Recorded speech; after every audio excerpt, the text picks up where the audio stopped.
Hey guys, we are stoked here today because on this day I got a big giant box from KrakenRC, and inside this box is the Kraken VESLA.5, and we're going to find out what's in the box together. They're scheduled to be shipped and delivered to us, landing about December time. Ooh. Looks like I got one that maybe had a little bit of issues with DHL. All right, so I'm gonna get this thing out of this giant shipping case and we're gonna find out what's in it together.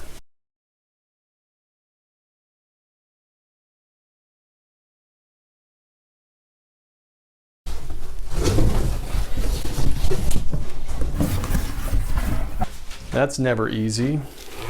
Okay, well, so DHL had their way with this particular box, unfortunately. Mostly limited to the retail box. It's a nice looking box. Let's see, we've got new artwork on the side, the Kraken motto along the front. So this is the electric model. I will be getting one of the gas ones, but I got an electric model first. This is my first electric fifth scale car I've ever owned. I'm actually really excited and looking forward to this.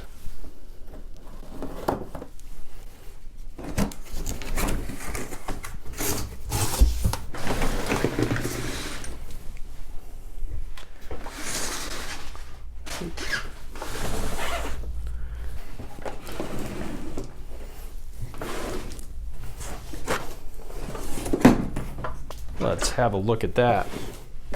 Wow. Okay. Check that out. Holy cow. They are only this clean once, and this thing looks awesome. Man. Oh. So, the initial impressions. It's big, it looks great. This is the TSKB roll cage that's been available for years on the Baja. It looks like, I believe that these are slightly updated panels, and so they've got a little bit more aggressive folding in them. This is a new decal scheme. So the Vesla electric model is green, and the gas model will have decals with some red and some black. I like how it looks. Got some cool things on the side here. Got our logo right there. That's looking good. So checking everything out. This is a common layout as far as what we're used to seeing on things like a two-wheel drive buggy. So this is a 3-gear transmission, mid-motor setup, meaning that the electric motor's in the front and then drives the transmission to the back. All the aluminum parts, they have that same finished look that what we're used to with Kraken. The anodized coating is a little bit different. This is kind of a little more silver, kind of platinum pewter look. The shocks are enormous. These are the same style as what you're used to with the Kraken Vectas. They're butter smooth, extremely strong, 8mm shock shafts. This looks great. This looks really good. The front suspension arms are the same left to right, so that's a really nice thing. You've got real beefy hinge pin plates that bolt into the bulkhead, both on the front and the rear. This is some of the things I was interested to look at. It looks like up front, it borrows the Kraken Vecta steering knuckle and C-hub assembly. So that's really cool because that'll mean some of the existing upgrade parts will carry over. So I can see that there's a sway bar mount integrated on the front bulkhead and the suspension arm, so that'll probably be something that's coming out later. This thing is so wide, and that is going to be really helpful with making it extra stable in the cornering, which when you have a two-wheel drive car, that increased stability helps a lot. Because normally with the two-wheel drive cars, it's easy to overpower these things and they'll just loop out. Let's get the roll cage off and let's see what's going on underneath it. All right, so we've got the roll cage removed, and so now we can take a closer look at the chassis. And we see a few things that are really cleverly done. Kraken was able to reuse a few components from the Vecta. We're able to reuse the radio box assembly, which looks really nice in here. The front end is so light that I think a single servo is going to be able to get the job done. The other thing that they were able to do is it looks like they reused the bell crank assembly from the VESLA.5, so it's still the twin bell cranks, but they're really close together. It's got this nice little molded top plate, and in the top plate there's a few holes, and I can feel that there's like a countersunk spot underneath, and I think that that was for one of the body mounts for what Kraken was originally had the concept of. They wanted to do this rally inspired, very angular body before deciding to go with the TSKB. It has some new servos, some TS560 high voltage, as well as a nice machined aluminum servo horn that is a clamping style servo horn. The speed controller, it is a Kraken branded speed controller, and it does show that it is a 200 amp speed control, and it does have like a nice big on-off button that's easily accessed even with the roll cage on. Looks like we have a decent battery tray as well. I'm going to put the exact dimensions. I'm going to measure this out, and then I can put the dimensions. I'll put that in the screen so that you can see exactly how much it's going on. It comes with pre-wired with XT150 battery connectors. It does look like it also has a jumper lead if you were doing 2 4-cell batteries or 2 3S batteries. The other things that I'm noticing is flexible mount for the rear roll cage. The other thing is that you've got a couple of mounts on the bottom for the rear end of the roll cage.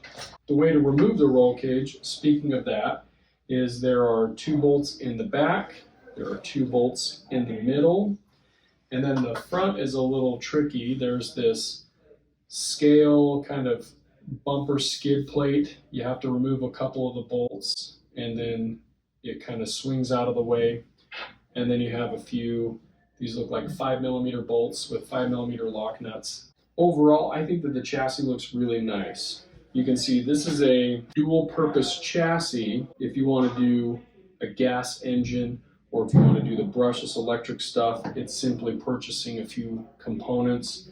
See these holes here, you can mount a Zenoa or a Chongyang motor. This looks to be about a 5mm thick. It's got a slight kick up on the front.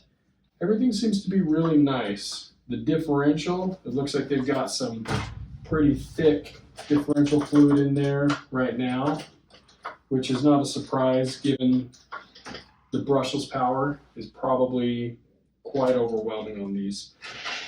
We've got some steel turnbuckles. They're very thick, really long, captured with enormous plastic rod ends. These are the same rod ends that were used on the Vecta for the rear upper link for that trailing arm suspension. I can see that. The shocks are really plush. There's lots of travel. And I think that once we get the body on with some batteries, it'll sit nice and level. It'll have plenty of down travel. The lower chassis, all the holes are countersunk, so it's a nice smooth chassis, so it won't be catching up on anything. The transmission case, the transmission housing looks really nicely molded. It's just as big as it needs to be. It's got some nice webbing bracing there within the mold, so it keeps this rear shock tower supported. You have a really nice molded hard plastic gear cover that houses the spur and the pinion gear, as well as an adjustable slipper clutch. It's held in with a couple of flathead screws and washers, some aluminum washers. This motor plate is very big, it's very beefy, and it looks like it has room to accommodate a slightly larger diameter motor as well as longer motors. There's plenty of room there. It seems very easy to work on. Once you get the roll cage off, there is a lot of space to work. It's very little screws. It's really lightweight. Some things that I noticed, it takes a little while to remove the body. I think that you'll be able to access the batteries and remove the batteries easily with the body on. But yeah, it is a little bit of work to get some of those screws out to remove the body. The shock mounts appear to be the same shock mounts that are on the VESLA.5. So the shock standoffs, you'll be able to use those upgrade ones. So as I mentioned before, the roll cage is still the same roll cage that is used, that has been offered from Kraken for a while for the HPI Baja. It is the TSKB, but these have some revised panels. So you have the roof piece, it's got this nice kind of wing that's molded in, and then these side panels integrate into the front panel into the other side. They're held in place with these nice small button head screws that are pretty flush. It looks like they've got a small washer underneath, so that will help keep the panels protected. Overall, it's pretty flexible, which I think is going to be very important to keep it from being damaged in a rollover. You can see it's got quite a bit of flex in that. And then it's also a multi-piece cage. There's a front section here. You can see those bolted together. Rear sections bolted together. Everything is pretty on par with what you expect as far as assembly from Kraken goes. Really nice quality molding, really good composites, and it looks great. I'm very excited about this. So I already showed the jumper lead. Again, that is for if you're doing dual batteries or a single battery. That will make it so that you can get the appropriate voltage. This is the radio. The radio doesn't seem to have a lot going on.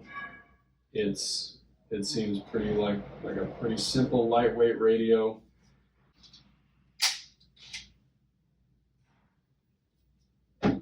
Very interesting. So it's got a couple of spots for your batteries. That slides in. The radio, it's a 3-channel radio. It has a little QR code, so you can scan that for the manual.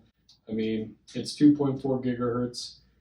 It's pretty basic, it's pretty simple. It does have steering dual rates, it does have throttle dual rates, trims, servo reversing, things of that nature. It's a little small on the hand. Honestly, I already have a Futaba radio, and so I will not be using this particular radio. So in addition to the car, Kraken also sent along a few upgrade items that will be available near and at the time of release for a few of the parts, and some of the parts will follow. These are anodized, like a clear anodized, silver anodized rear hub carrier in 3 degrees. They look really nice. It looks like it's got a spot where you can easily press the bearings out and in. It also has the front chassis brace. And then the front top plate that will link up to this piece. So that supports the front bell crank and bulkhead. And then for those wishing for the ultimate in all things aluminum, it looks like there is going to be a transmission case that you can get. Looks like this is a really nicely finished product. It fits together well. It's got an integrated front hinge pin mount that is really quite thick. So this looks like, and it's got a couple of spots where it keys and drops into the chassis. So once this is mounted, this looks like this will be really firm. I think that people are going to be putting huge amounts of power into this between huge electric brushless systems as well as really big displacement engines. And so that is the whole point of the VESLA, is that this is a new design for the current generation of power. This isn't playing off of the designs of a 16-year-old car that's been kind of worked and reworked and reimagined and things. This is a brand new car, ground up. And I think that this is going to be the big ticket for people that want to have that fun two-wheel drive experience, super high speeds, high power in a lightweight platform. Thank you so much for watching. I want to give a special thank you to Rob and Melissa over at KrakenRC, without which we would not have the VESLA, we wouldn't have the VECTA, and for them being able to send me an early production unit so that I can get my hands on it and get more familiar with it so I can answer all your questions and help you out. Hope you guys enjoyed the video. We'll catch you next time.